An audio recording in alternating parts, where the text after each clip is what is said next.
Hi everyone, welcome to Fight to Inhale by the Salty Mermaid.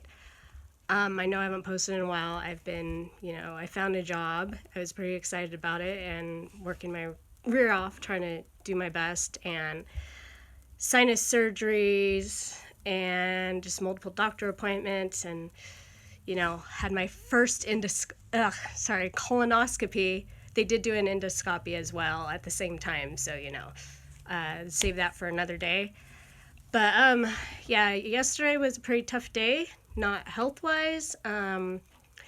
I was let go from my job, which really hard on me.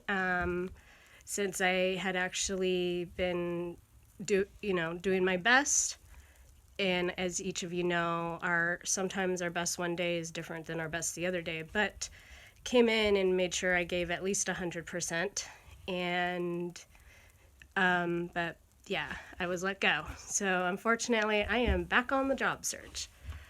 Not my favorite thing to be doing, and obviously for others, it's probably not yours either.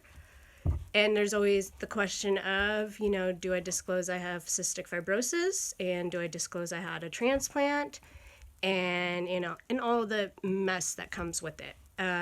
So unfortunately, that's something where you have to discern between each employer. Some, seem to be fairly understanding, and you can tell them right up front before even being hired. Others, might not be a good idea. And this job I liked because it did allow me to do my appointments and even, take time off for my sinus surgery, and again, having to take a few days off for that lovely colonoscopy and the nightmare that went with it.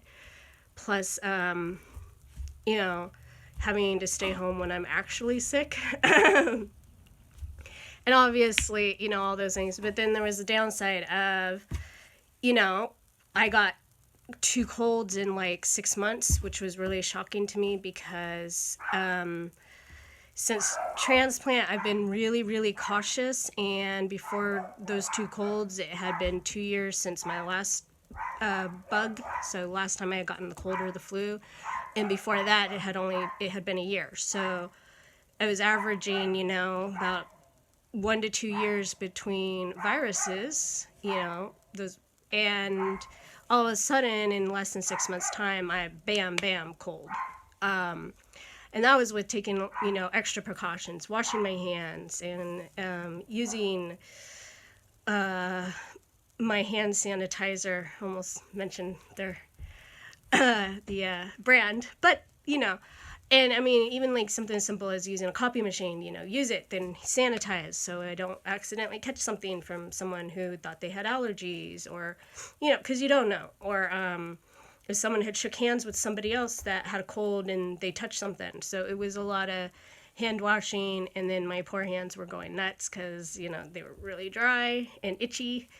And that's nobody's fault there. It was just trying to take precautions in a place where I was actually, being exposed to more germs than I was used to.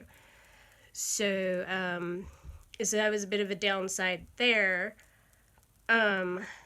which, wasn't so great. But one of the upsides was actually, getting to meet some of the people. I was working in Paradise, which is in Butte County, those of you who remember the campfire that occurred last year.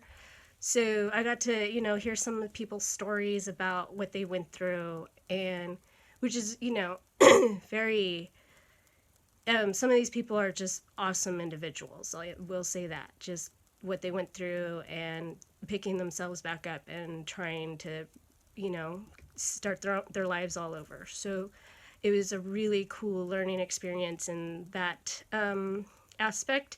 It's also a learning experience because I had never worked in real estate, like never. So I used to wonder why it took so long for an escrow to occur. Like, come on, I'm paying cash for the house. Why can't I have it now? And there's a lot of stuff that has to be done in order for you to get the house. I mean, there's a lot of paperwork to make sure it's all legal. Then there's other things that need to be done, like certain inspections to make sure the house is actually, okay. I mean, you don't want to be buying a house and then find out later that it's infested with termites.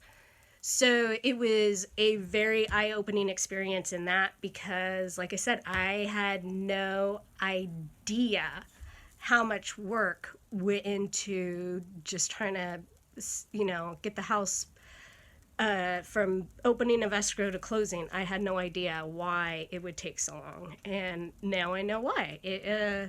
There's a lot that goes on behind the scenes, and people work really hard to try to help. If you're buying a house, there are people constantly working in the background trying to just make it as smoothly as possible. Obviously, it can't happen without a couple of hiccups, but you try. And you try your hardest to make it easier on people, because this is, especially in Paradise, people there have already been through a lot of stress. You don't want to add more to it. It's horrible.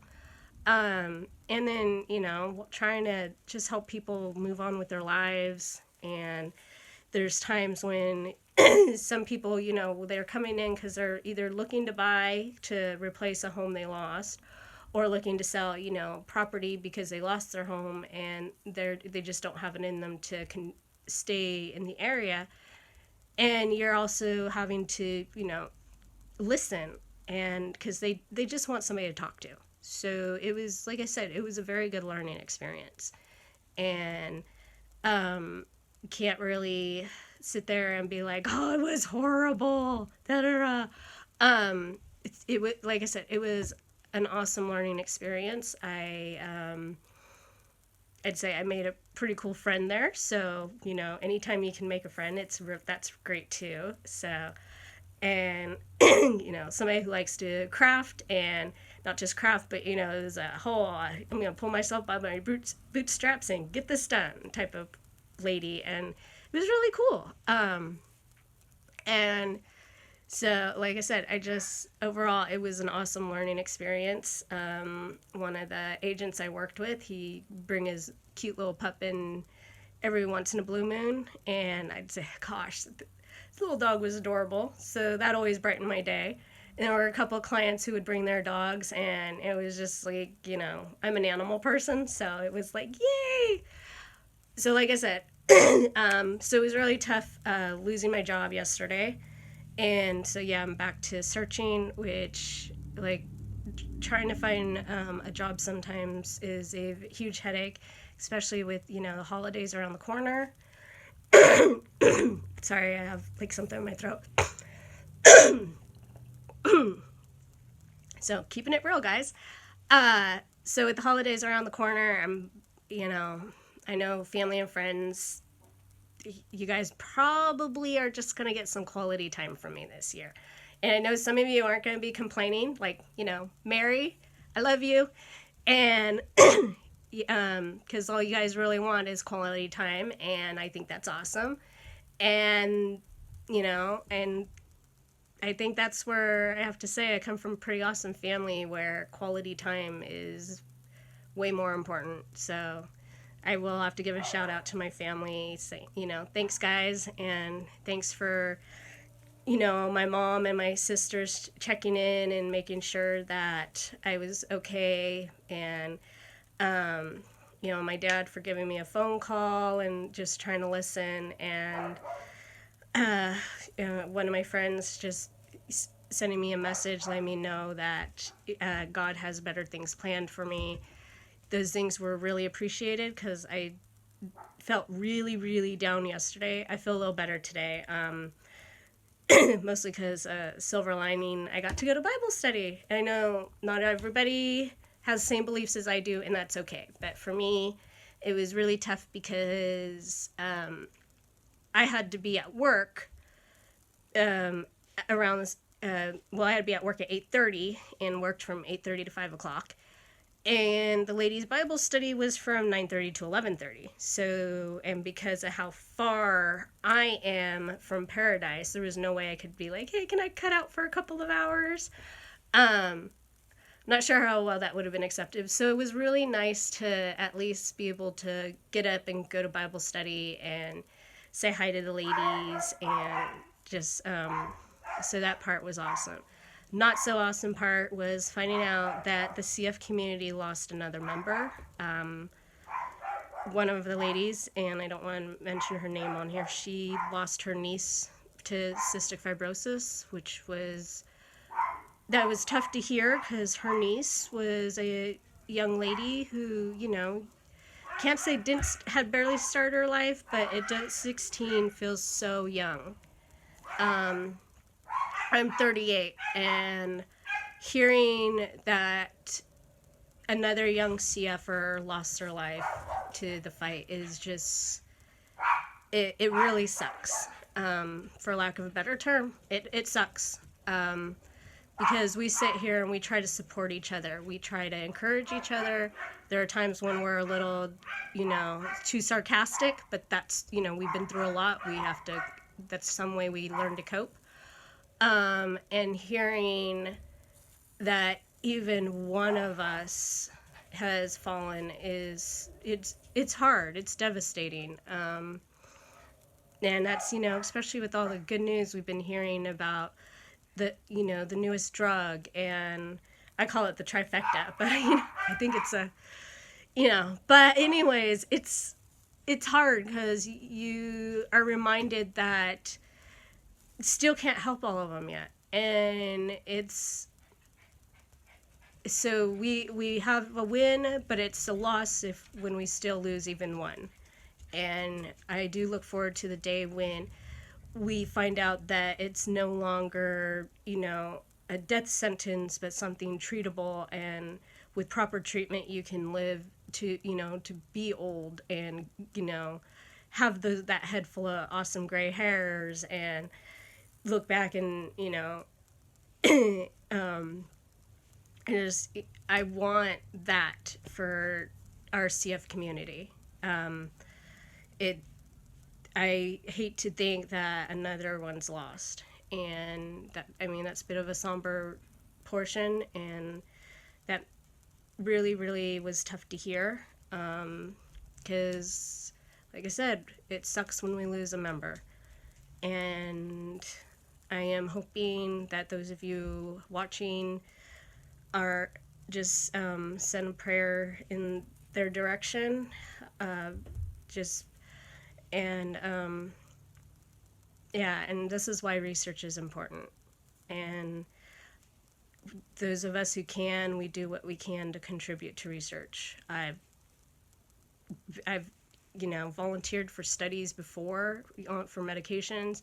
Now when they need, they ask for tissue samples for other research projects, I give it. I sign the little thing, and because I want CF to just turn into a treatable condition. I don't want us constantly spending another 30 or 40 years just hanging by hope, thinking that, the cure is just around the corner. I want this to just be completely obliterated.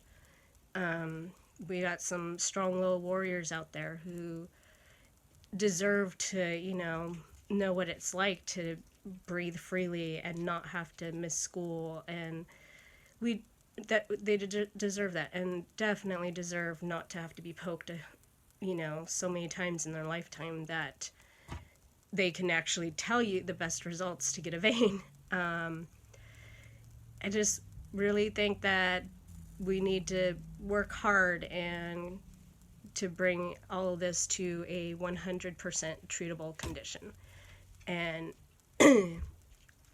not have to hear about the news of a fellow CFer dying unless they're like 87 years old and have, lived an awesome life. So that's my hope. And so, look into the Cystic Fibrosis Foundation and see how you can volunteer or help out or, donate. All those are important. And also what's important is, for those of us who have hit that point in our lives that we have to look at transplants, it's important to, be a donor. Get that little sticker on your driver's license, tell your family, just make sure everybody knows that this is what you want done, that you want to carry on, allow somebody else to keep going and keep fighting. So, I'm going to end this and, like I said, start a job search. So, honestly, feel free to comment if you have any ideas of where I can apply, because that would be absolutely awesome. And we can go from there. Thank you and have a nice day.